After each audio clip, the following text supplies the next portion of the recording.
Bienvenidos a la sección de la entrevista del programa Miradas Audiovisuales de la UCA. En esta ocasión nosotros vamos a conversar sobre la restauración de los ecosistemas. Y para dar una pequeña introducción, según las Naciones Unidas, el 5 de junio es el Día Mundial del Medio Ambiente. En ese marco, conversaremos con dos ambientalistas sobre qué se está haciendo por la restauración de los ecosistemas en El Salvador. Nos acompaña este día Gregorio Ramírez de la Unidad Ecológica de El Salvador, UNES, y Eder Caseros, de la Asociación de Ambientalistas de la Barra de Santiago, a quien damos esta ocasión una cordial bienvenida. Bien, me gustaría empezar con Eder Caseros preguntándole qué son los ecosistemas y por qué es importante cuidarlos. Los ecosistemas, pues, son sistemas biológicos en los cuales hay una serie de organismos eh, dentro de un entorno natural y de los cuales, pues, también está inmerso el ser humano. El ser humano en ningún momento está fuera de la naturaleza, ni mucho menos la naturaleza depende del ser humano. Es todo lo contrario. El ser humano depende, y me atrevería a decir de que depende el 100% de su vida, ¿no? De su ciclo biológico, de la naturaleza. Por ende, es la importancia de poder conservar y proteger los ecosistemas. Dentro de ellos hay una diversidad de ecosistemas y uno de ellos, y el cual pues brinda muchos beneficios a las poblaciones de los seres humanos, es el bosque de manglar, con una serie de biodiversidad, tanto ecológica como también como para el aprovechamiento y el sustento de los seres humanos. En el caso de Gregorio Ramírez, bienvenido, me gustaría consultarle, a nivel de país, ¿cuáles son los problemas ambientales que más afectan nuestro territorio? Y si podría darnos unos ejemplos concretos sobre estos problemas. Dentro de los problemas que más acuñen a El Salvador, que afectan gravemente a la población y principalmente a la población que tiene mucho menos desventajas económicas y sociales, se encuentra en la contaminación, no solamente de vertidos, sino que la contaminación en general realizada por diferentes prácticas industriales, como por ejemplo el uso de agrotóxicos o el depósito de fluidos de empresas que fabrican ciertos productos y que los fluidos terminan en las cuencas de los ríos. Por otro lado, también uno de los problemas que está afectando gravemente a la población salvadoreña y a los ecosistemas, como decía Eder, que son un elemento principal para la vida, son el cambio de uso del suelo y la deforestación para realizar ciertas actividades económicas extractivistas o que determinan otra forma de relacionarse o de tratar lo que son las cuencas o los diferentes ecosistemas. Y por último también el uso de el tema de la explotación del agua. Entonces, uno de los problemas también que se están sintiendo a nivel de la zona rural, principalmente en aquellas comunidades que dependen del agua y que por lo tanto las afectaciones influyen en determinada medida en sus medios de vida. Casos concretos, por ejemplo, tenemos en el sector de Huayúa la deforestación de más de 2.000 árboles para poder realizar otro tipo de actividades. Tenemos el caso del Cerro del Águila, siempre en Sonsonate. Tenemos el caso de Valle del Ángel, donde ya se dieron permisos para deforestar una zona de recarga hídrica, una de las zonas más importantes para lo que es el área metropolitana de San Salvador. Y así sucesivamente encontramos diferentes conflictos ambientales, problemas ambientales que están afectando a la población y que hay poca capacidad de gestión desde los titulares de responsabilidad en este caso. Eder, me gustaría saber, desde la experiencia de trabajo en la Barra de Santiago en particular, ¿qué están haciendo para detener y revertir la degradación de los ecosistemas? Creo que la palabra de detener en realidad no está en nuestras manos, ¿no? Como comunidad, sino que depende mucho a nivel general de qué es lo que hacemos, tanto las comunidades como también los gobiernos municipales y también el gobierno central, ¿no? Como país. Eh, podemos hacer una gran lucha nosotros a nivel comunitario de tratar de detener y revertir, pero de nada va a servir si las políticas pues, que se tienen, tendidas principalmente al cambio de aprovechamiento y uso de suelo, no van bajo la línea de protección y conservación de los ecosistemas. Al menos acá en el territorio estamos haciendo una serie de proyectos que van enfocados principalmente a la restauración de aquellos ecosistemas que están siendo altamente degradados. Y sí tenemos el acompañamiento de autoridades correspondientes, pero hace falta muchísimo más trabajo. Tenemos trabajos de, de restauración en la cuenca media y en la cuenca alta del área de conservación Imposible Barra de Santiago, cuyo fin es principalmente pues, la ganancia de cobertura vegetal. Y son acciones que vienen a apoyar la restauración de los ecosistemas.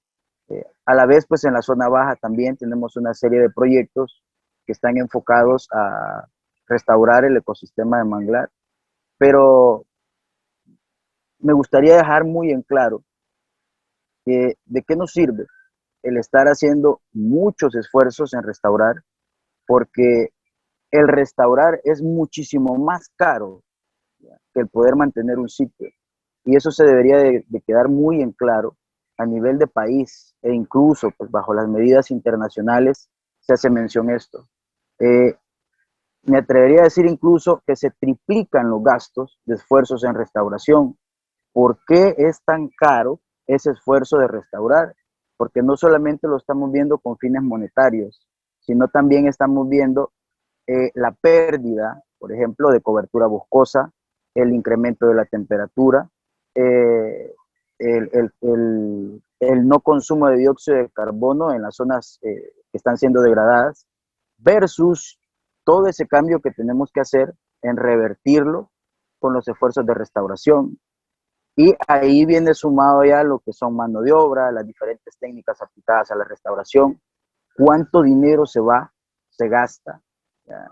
Cuánto dinero ponen los donantes para poder hacer estos grandes esfuerzos, mientras que los que se encargan prácticamente de hacer perder este tipo de ecosistemas, en realidad las ganancias no superan los costos de inversión que se realizan para poder restaurar un ecosistema. Edel ya comenzó a mencionar que es un trabajo que se debe hacer en conjunto con los gobiernos locales, el gobierno central.